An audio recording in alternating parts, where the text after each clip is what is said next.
Reciba su asiento. Bienvenido hermana Andrea y Emilio. Es un gozo que estén con nosotros en esta mañana.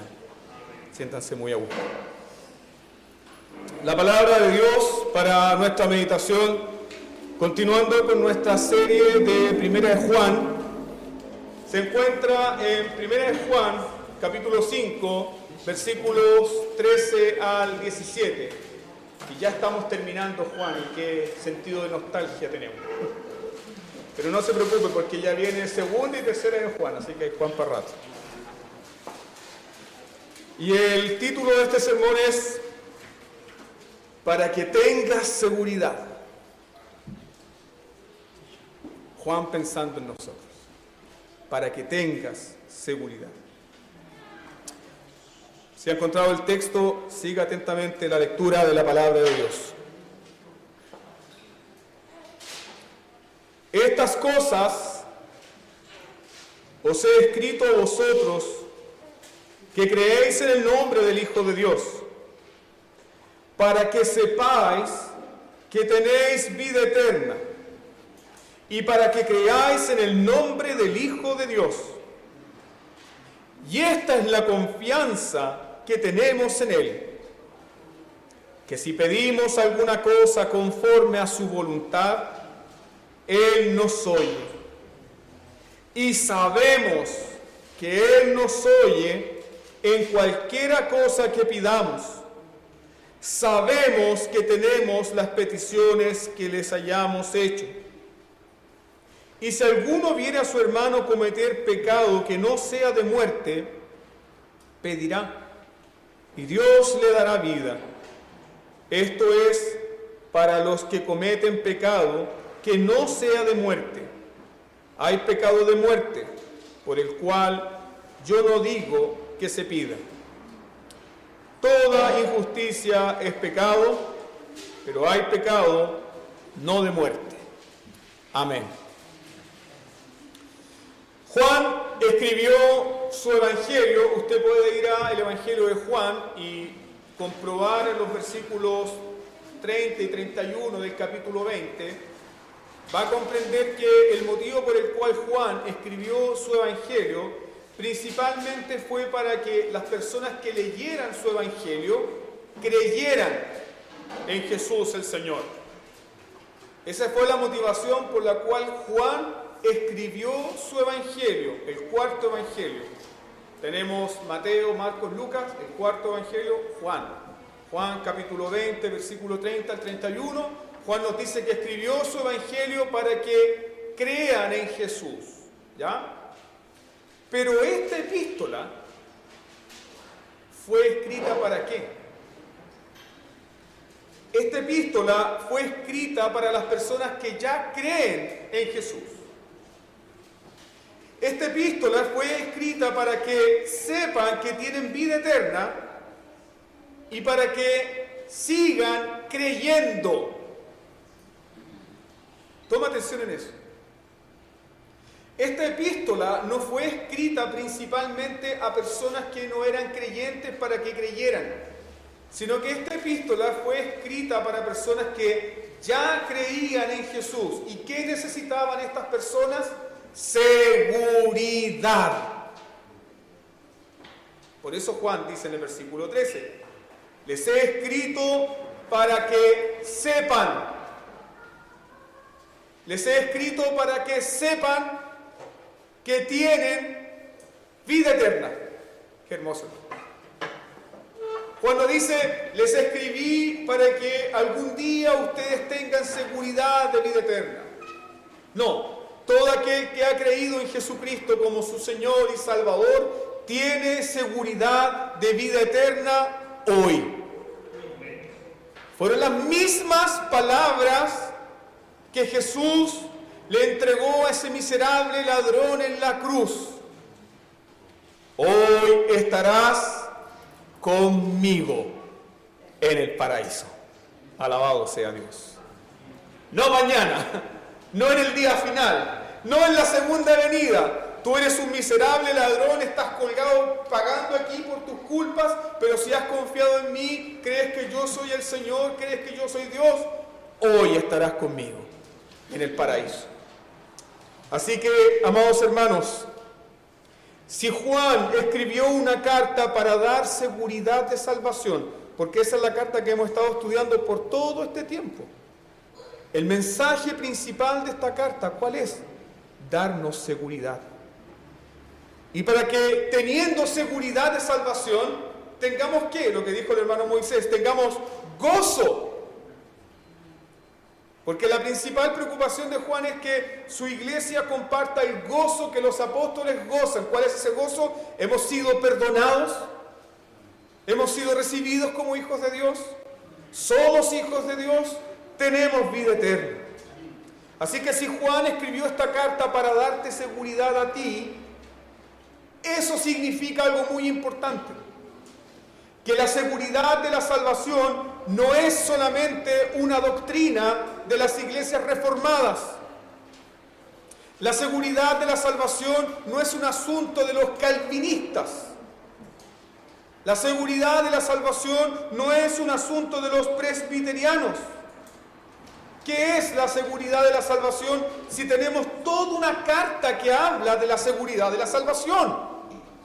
La seguridad de la salvación es la perla preciosa del Evangelio. Piensen esto, hermanos.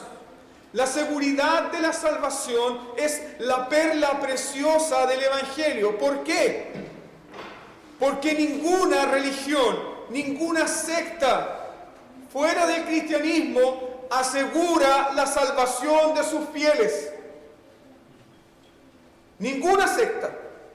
Ninguna religión pagana. En ninguna secta, en ninguna religión pagana se da certeza total del perdón. En ninguna secta, en ninguna religión pagana se da certeza total de la reconciliación. En ninguna secta, en ninguna religión pagana se da certeza de salvación para sus fieles. Solamente en el Evangelio de Jesús. Solamente el Evangelio de Jesús te dice, tu cuenta ha sido pagada totalmente.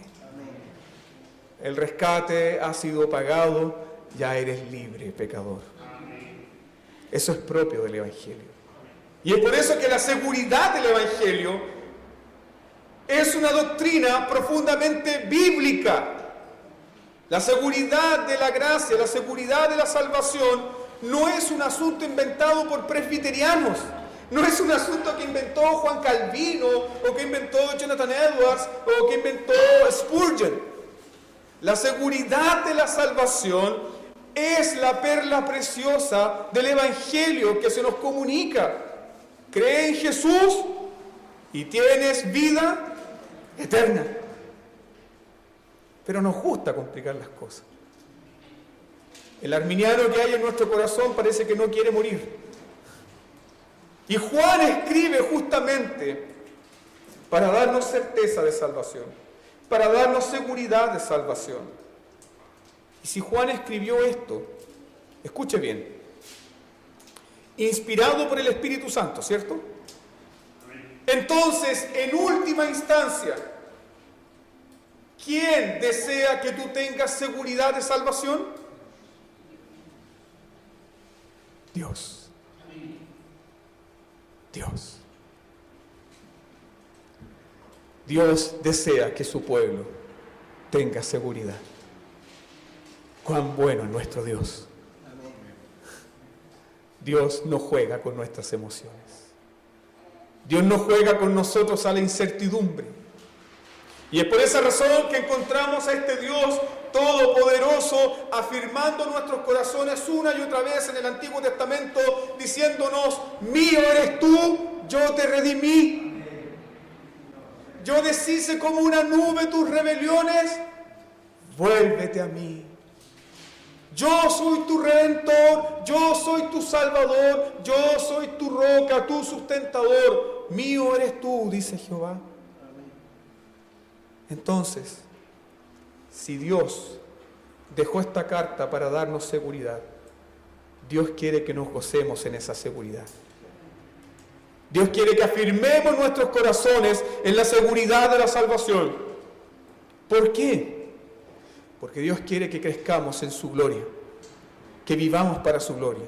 Ningún cristiano podrá vivir completamente para la gloria de Dios si vive constantemente dudando ¿de qué? De que Dios le ama o que Dios le ha salvado verdaderamente. Tengamos entonces un momento de meditación y oremos al Señor por su palabra. Oremos.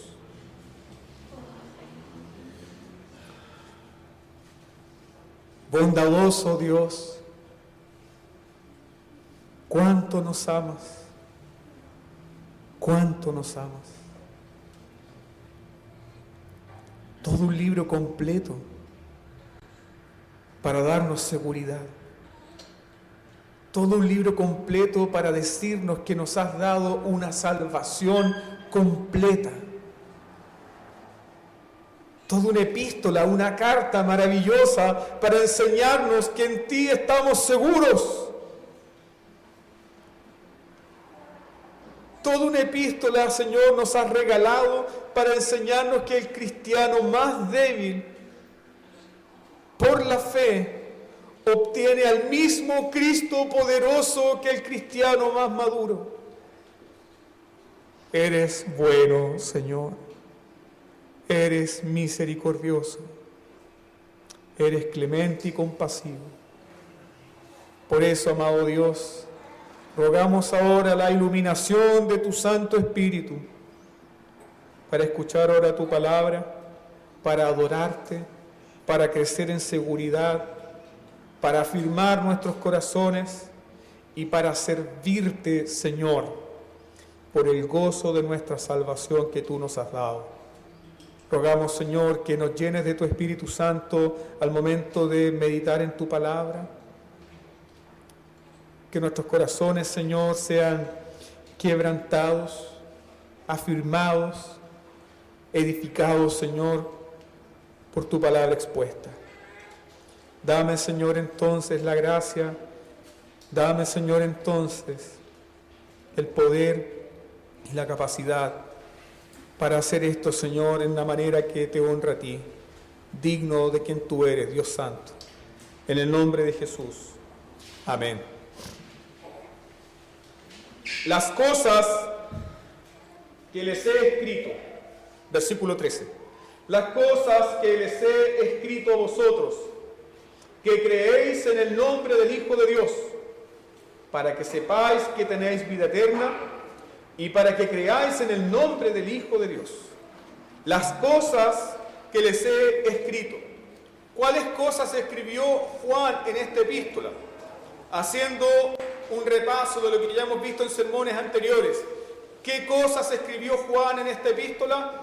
Juan dio 3 pruebas por las cuales nosotros podemos comprobar si somos realmente hijos de Dios y a partir de ello tener seguridad.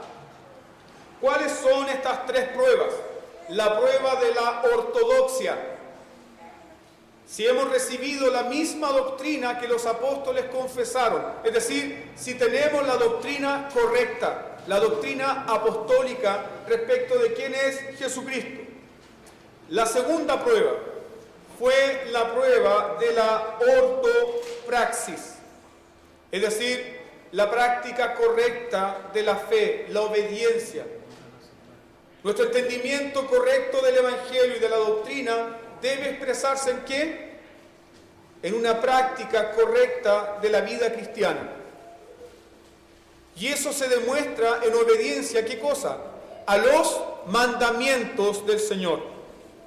Nadie puede decir, yo conozco a Dios, yo sé que Dios me ama, yo sé que Dios me perdonó, si vivo constantemente en rebeldía contra la ley de Dios.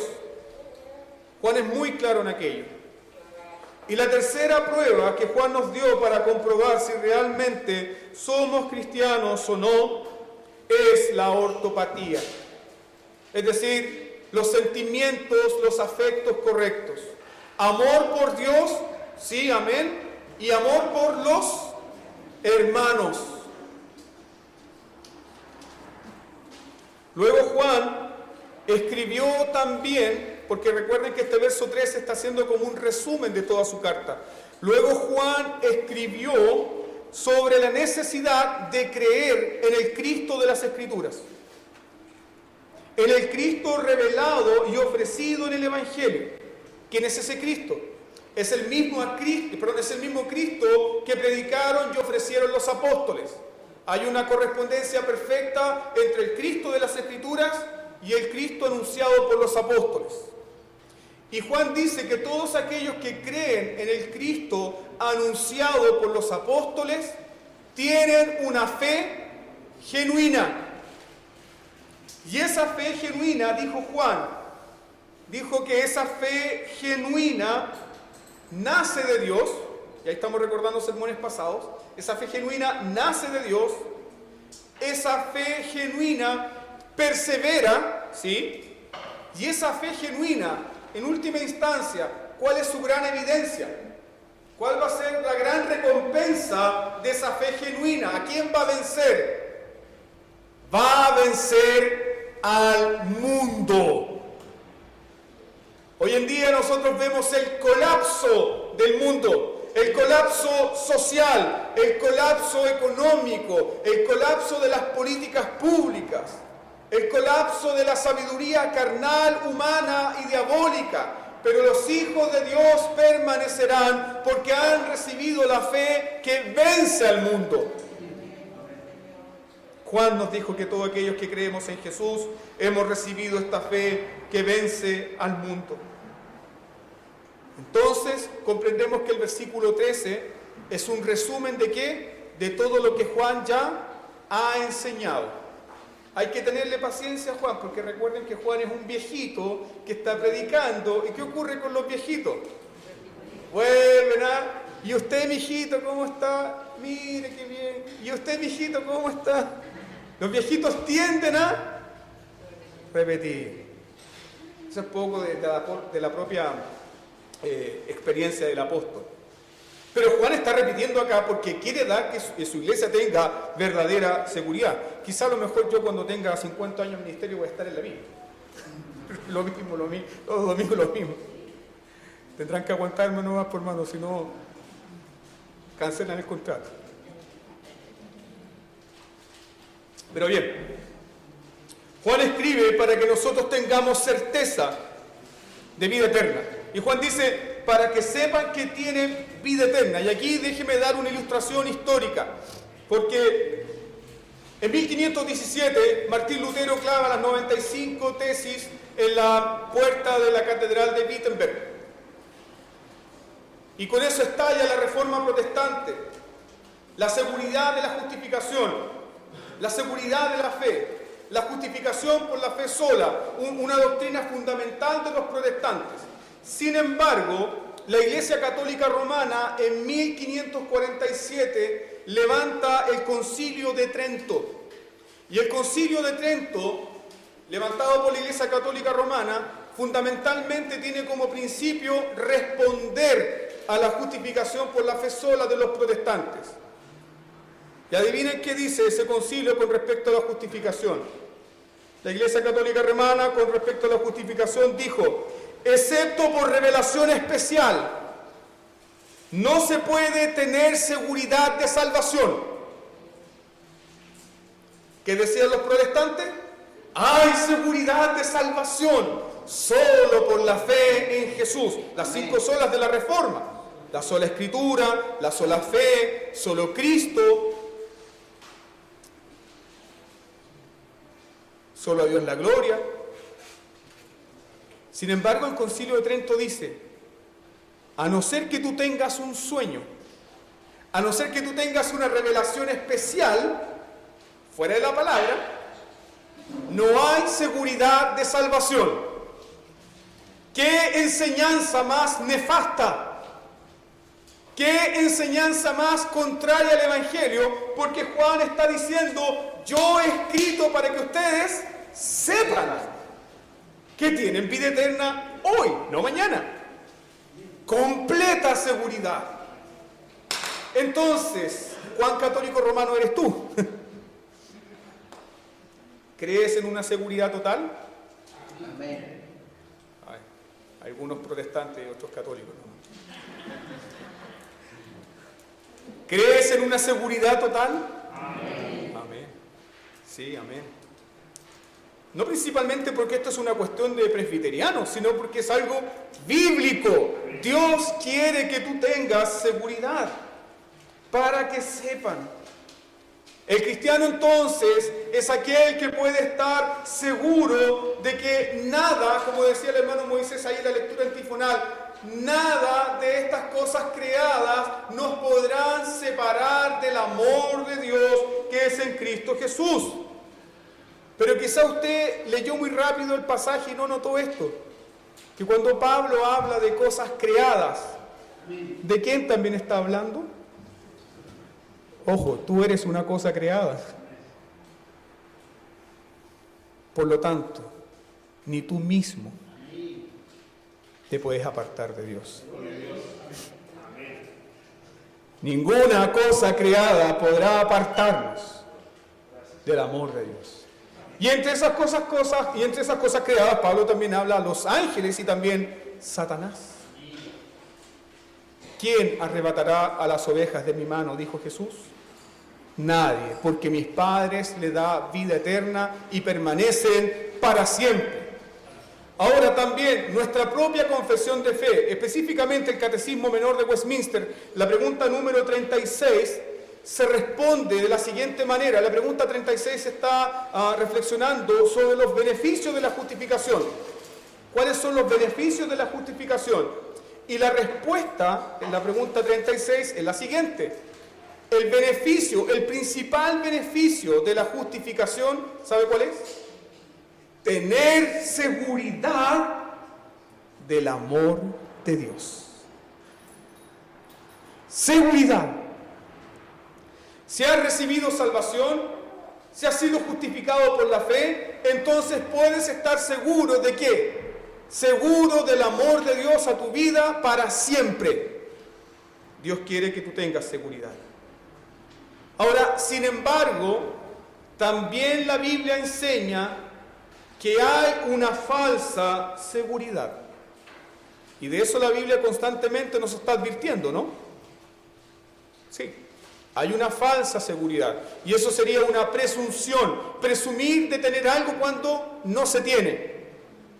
La Biblia enseña claramente que hay personas que pueden pensar que son cristianos o sentirse seguros de que son cristianos cuando no lo son. Y ahí Juan nos dio varias pruebas.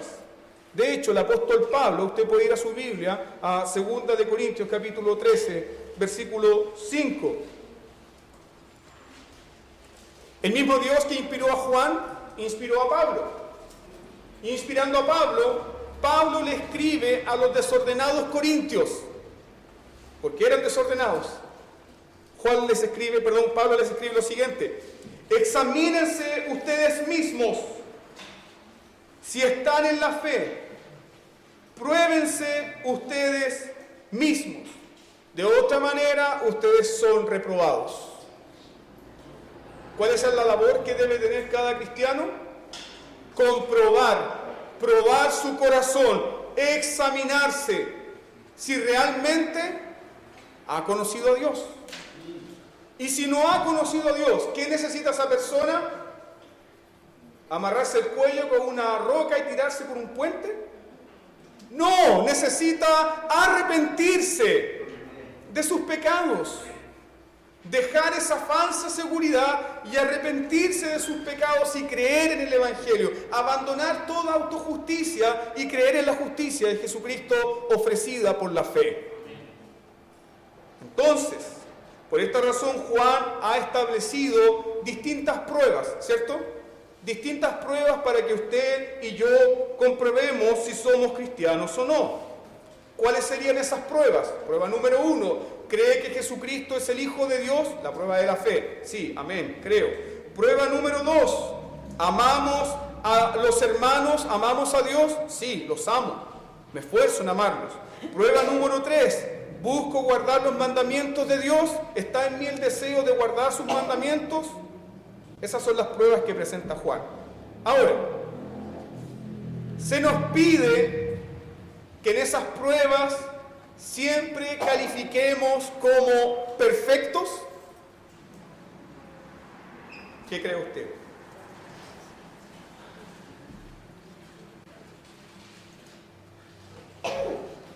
No, porque Juan ya nos enseñó que el cristiano más obediente, el cristiano más ortodoxo, el cristiano más amoroso, aún peca.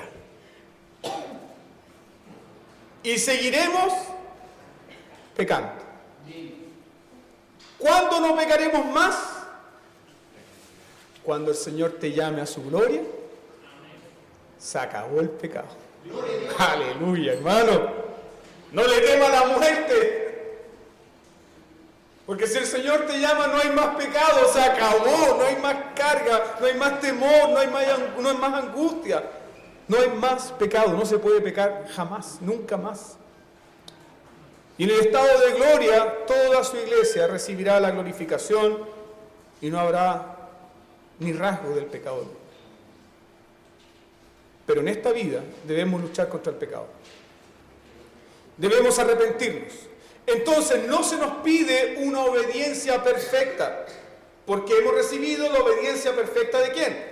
Jesús. Y Jesús siempre es nuestro sustituto. Jesús siempre es nuestro representante. Entonces, ¿dónde debe descansar tu seguridad? ¿Dónde debe descansar tu seguridad? Primero debes probarte. ¿Estoy amando a los hermanos? Sí, los amo, sinceramente. ¿Les amas perfectamente? No. Y ahí el cristiano llora, ¿cierto? Y los que lloran recibirán consolación.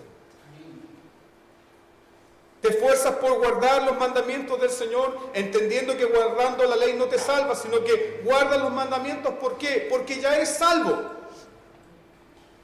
El cristiano es uno que busca presentar obediencia al Señor porque ha recibido en su corazón una disposición nueva para obedecer a Dios. Y esa disposición nueva viene de parte del Espíritu Santo. Pero el cristiano también llora porque sabe que muchas veces esa obediencia está manchada ¿con qué? Con su pecado. Pero el cristiano es uno que se consuela. ¿Por qué? Porque sabe que la sangre de Jesús lava y limpia de todo pecado. Entonces, Juan da estas pruebas concretas para que tú y yo examinemos nuestro corazón si realmente hemos creído. Entonces, si una persona falla constantemente en estas pruebas, ¿puede asegurar que es cristiano? ¿Puede asegurar que ha nacido de Dios? El apóstol Pablo en Gálatas capítulo 5 nos dice que evidentes son las obras de la carne, ¿cierto? Las obras de la carne, no los frutos, las obras de la carne: envidia, pleitos, borrachera, orgía, disensiones, fornicación, adulterio, hechizos, brujería. Todas estas cosas son obras de la carne. Y Pablo dice que aquellos que practican estas cosas y permanecen en estas cosas no recibirán la vida eterna, no entrarán al reino de Dios. Así lo dice Pablo.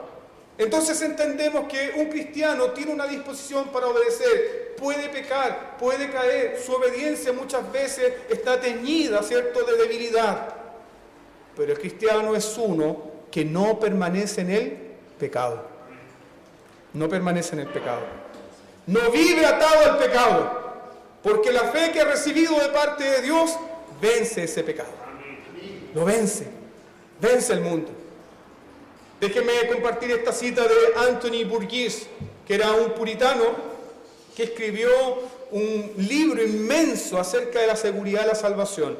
Y él dice lo siguiente: es un engaño muy triste cuando un hombre impío es persuadido de que está en un estado de gracia, cuando en realidad está en un estado de pecado y muerte. Esto es peor que estar poseído por los demonios. Sí, hermanos. Tener una falsa seguridad es peor que estar poseído por los demonios. ¿Recuerdan ustedes quién tenía una falsa seguridad en las Escrituras? Templo de Jehová es este. Mientras que Jeremías desgarraba su voz y predicaba llorando, diciendo: arrepiéntanse porque los ejércitos de Babilonia, Nabucodonosor está ahí, fuera de la frontera, listos para destruirnos, el juicio viene. ¿Qué dijeron los israelitas duros de corazón? Templo de Jehová es este. Dios no va a destruir su casa, Dios no va a destruir su ciudad. ¿Cómo se te ocurre, Jeremías? Eres un necio, no has entendido el pacto. ¿Qué hizo Dios? Barrió con todo. ¿Dónde debe estar tu seguridad? Lo mismo encontramos también en Judas Iscariote, tan cerca de Jesús y a la vez tan lejos de él. Falsas seguridades. Y la Biblia nos advierte de eso. ¿Dónde debe descansar tu seguridad? Sin embargo, Dios desea que tú tengas seguridad. Dios desea que su pueblo esté seguro en su amor. Dios desea que su pueblo tenga certeza absoluta de que tiene vida eterna. Ese es el deseo de Dios y lo vemos en su palabra. Entonces, lo peor que nosotros como iglesia podemos hacer es dar falsa seguridad. Y lo peor que también podemos hacer como iglesia es no dar seguridad de salvación. ¿Se dan cuenta? Es vital para la iglesia de Jesucristo asegurar el amor elector y eterno de Dios a sus miembros. La seguridad de la salvación es vital para la iglesia, porque una iglesia que no tiene seguridad de salvación no tiene gozo, no tiene perseverancia, no tiene fe, no tiene amor, no tiene consuelo en la tristeza, no tiene esperanza en la enfermedad, no tiene perseverancia en medio de las luchas.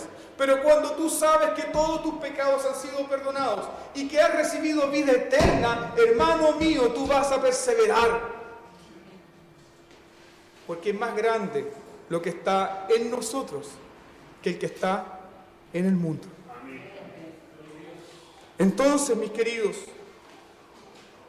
es muy triste cuando la iglesia da seguridad a aquellos que realmente no tienen ninguna evidencia de qué, de haber nacido de nuevo.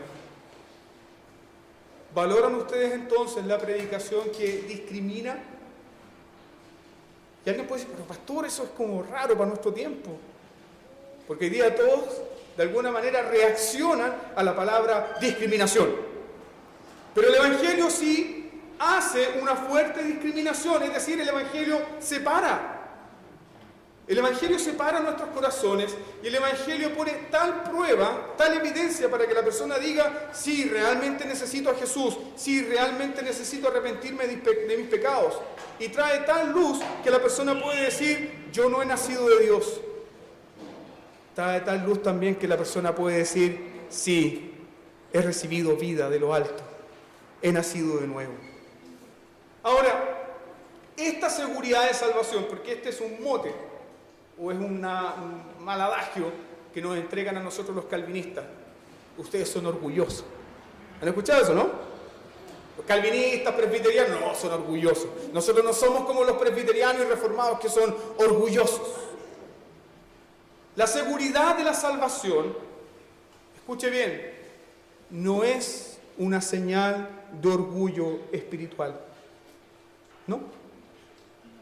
No es señal de orgullo espiritual tener certeza y seguridad de salvación. No es sentirte tampoco mejor que otro cristiano. Es simplemente creer a lo que Dios ha dicho y ha revelado en su palabra. Entonces, cuando alguien le pregunta a usted: ¿y usted, hermano, tiene certeza de salvación? No lo sé, en realidad yo soy un hermanito de la banquita. Aquí estamos, perseverando. ¿Han escuchado eso, no? Eso es falsa humildad. Esa es una falsa humildad. Y Juan dice: yo les he escrito para que ustedes sepan que tienen vida eterna. Dudar de la salvación no es señal de humildad. ¿Escuchó? Dudar de la salvación o dudar de la seguridad que Dios ofrece a su pueblo no es una señal de humildad. ¡Oh, qué humilde el hermano! No tiene seguridad de salvación. ¡Qué humilde! Necio. Porque Dios quiere que su pueblo tenga seguridad. Para esto ha escrito Juan. Ahora, ¿cómo nosotros podemos ir distinguiendo, que eso es lo importante de la enseñanza de Juan? ¿Cómo tú puedes distinguir la seguridad falsa de la verdadera seguridad de salvación? Algunos ejemplos.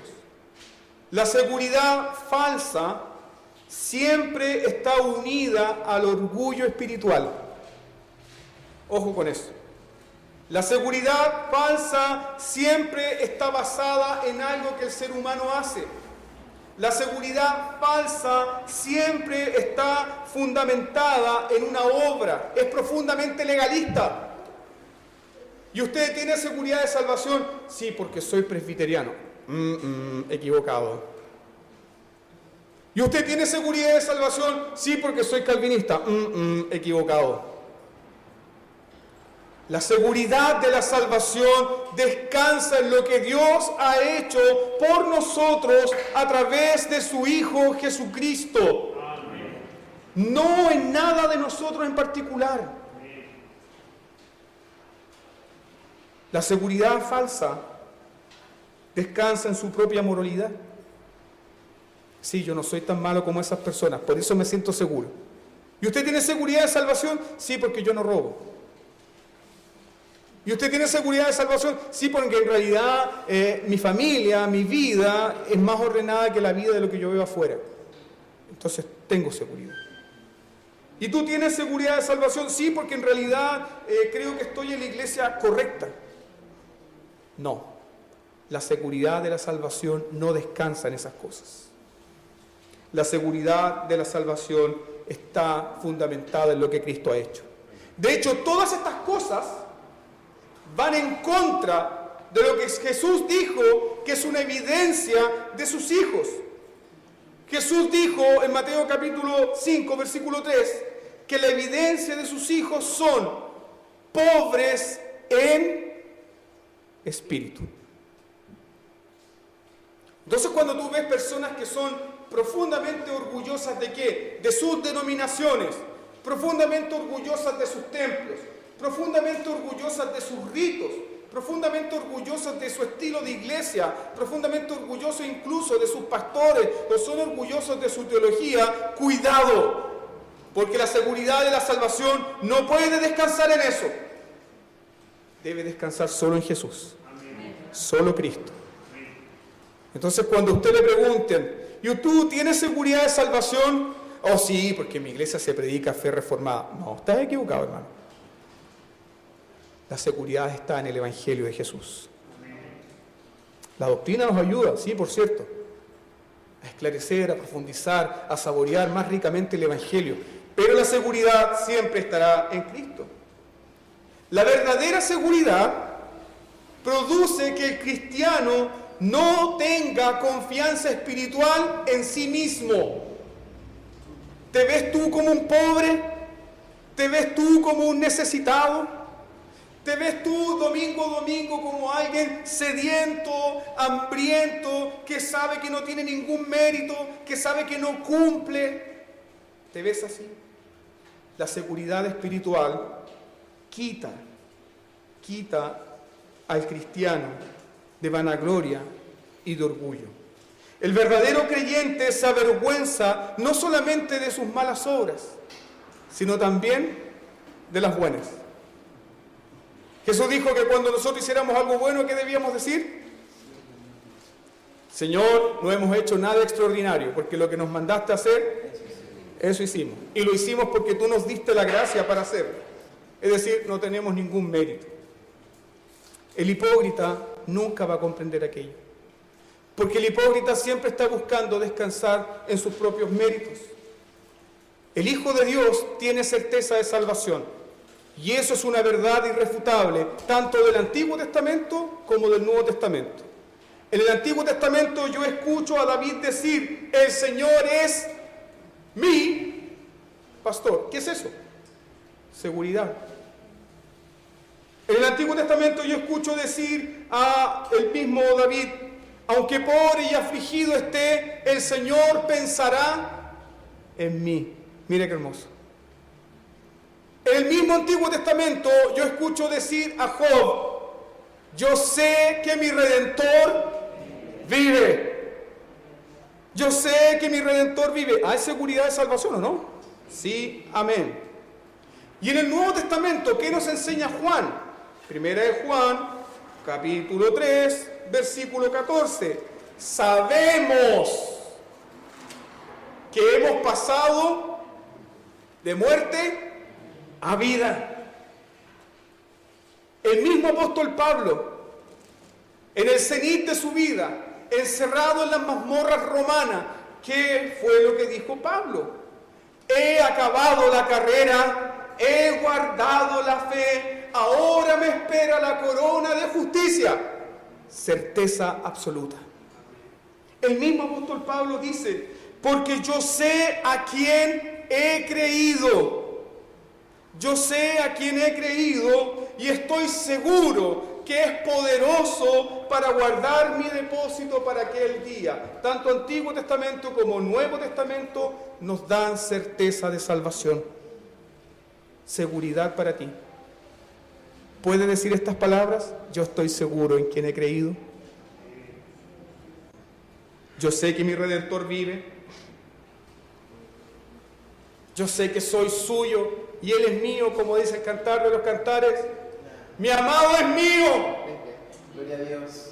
Y yo soy suyo. Levántate, amada mía, esposa mía. He aquí la voz de tu esposo quien te llama. Dios quiere que tengas seguridad. Dios quiere que tengas seguridad. Incluso cuando tu fe es débil. Incluso cuando los frutos de tu nueva vida son pequeños, pero hay frutos. ¿Por qué? Porque el mejor de los santos en esta vida tendrá que decir de sí mismo, miserable de mí. El mejor de los santos en este mundo tendrá que decir, miserable de mí. Pero también ese mismo santo dijo, nada nos podrá separar del amor de Dios, que es en Cristo Jesús. ¿Por qué es tan importante la seguridad de la salvación? ¿Por qué es tan importante y fundamental para nosotros crecer en esta seguridad? La seguridad, amado hermano, nos sostendrá cuando todo lo demás en la vida sea miseria, cuando todo lo demás en la vida sea tribulación, cuando toda la vida sea angustia, cuando todas estas cosas que nos rodeen, la seguridad de nuestra salvación permanecerá. Y es por eso que el apóstol Pablo dice ahí en Romanos 8:37, mírenlo en su Biblia. ¿Te está rodeando la angustia? ¿Te rodea la tribulación? ¿Te rodea la enfermedad? ¿Ves alrededor tuyo miseria, miseria en tu país? ¿Qué dice Pablo ahí, Romanos 8:37? Que si tenemos esta seguridad de salvación, la seguridad que Dios nos da, seremos, ¿qué? Más que vencedores. Más que vencedores. Por esta razón es fundamental crecer en seguridad de salvación. Ahora, ¿cómo esta seguridad de salvación se evidencia en lo práctico? Mira ahí el versículo 14. Versículo 13, Juan dice, completa seguridad en el nombre de Jesús, para que tengan seguridad. Ahora, ¿cómo se evidencia esa seguridad? Versículo 14, de 1 de Juan capítulo 5.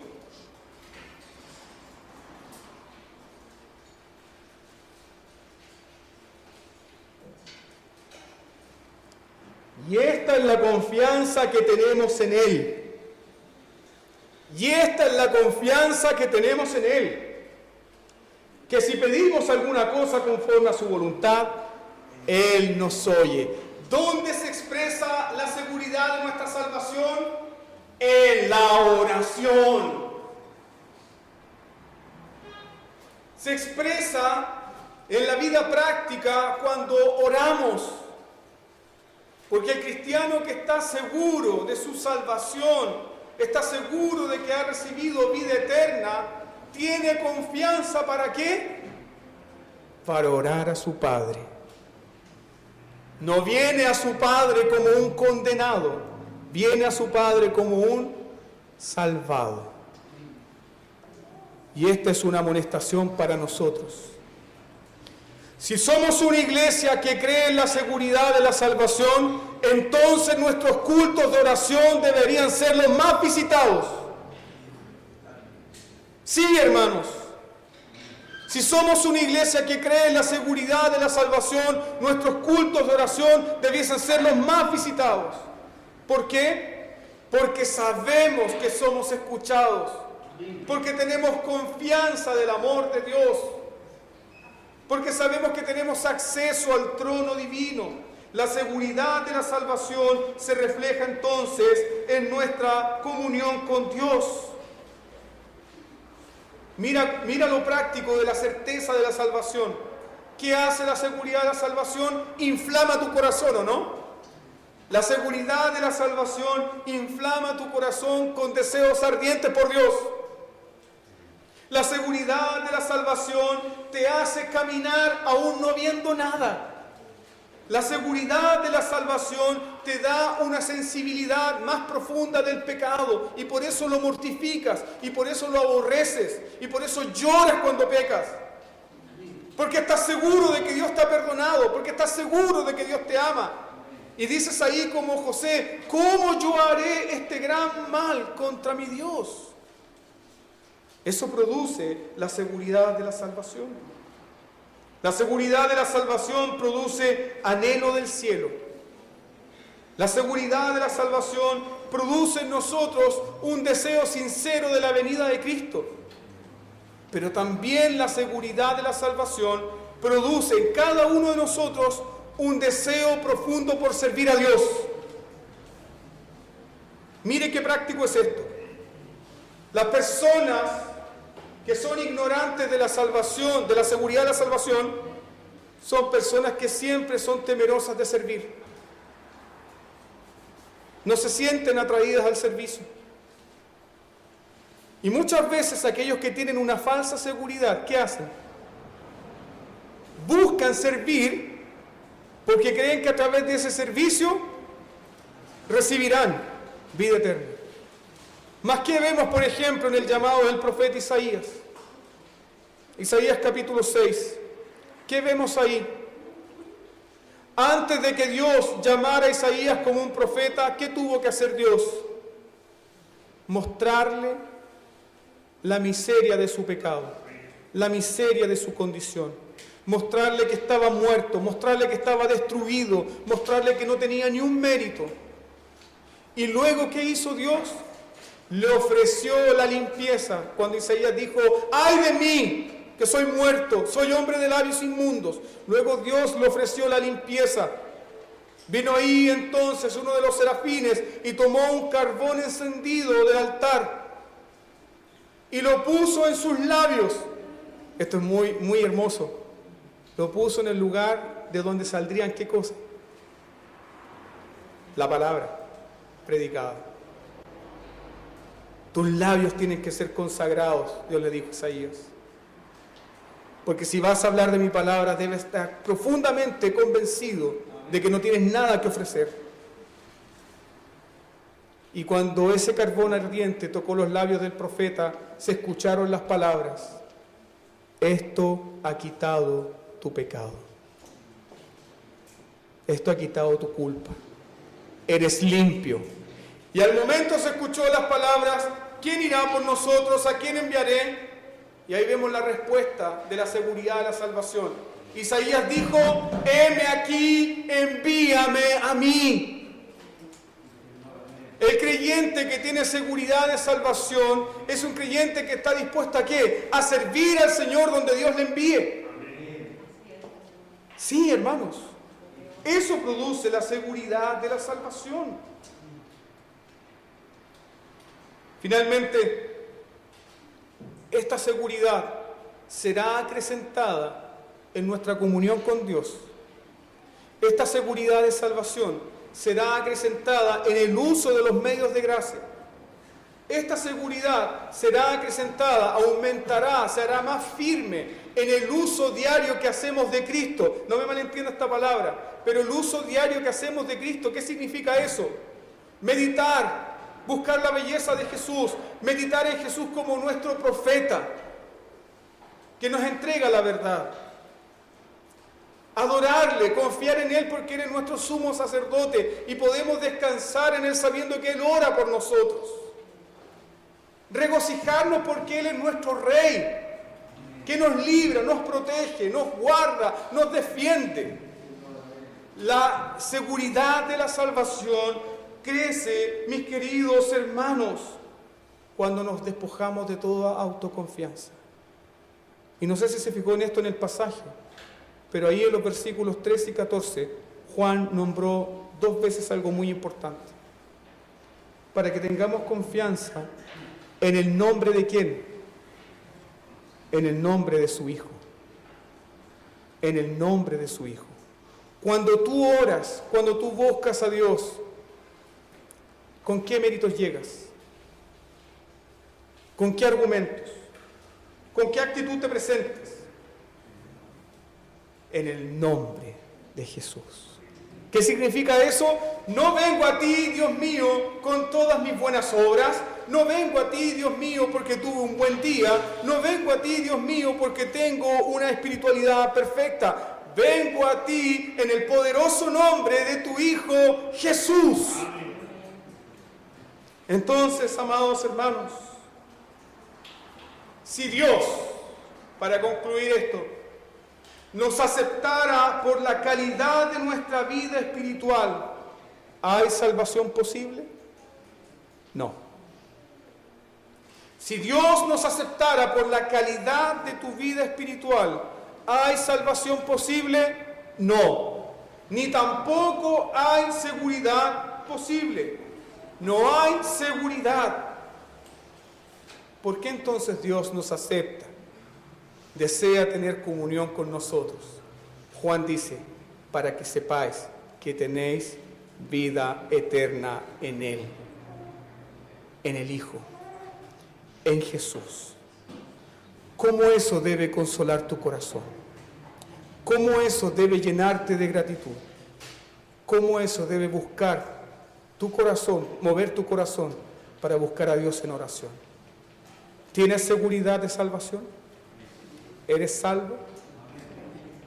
Entonces, busquemos el rostro de Cristo. Amén. Oremos.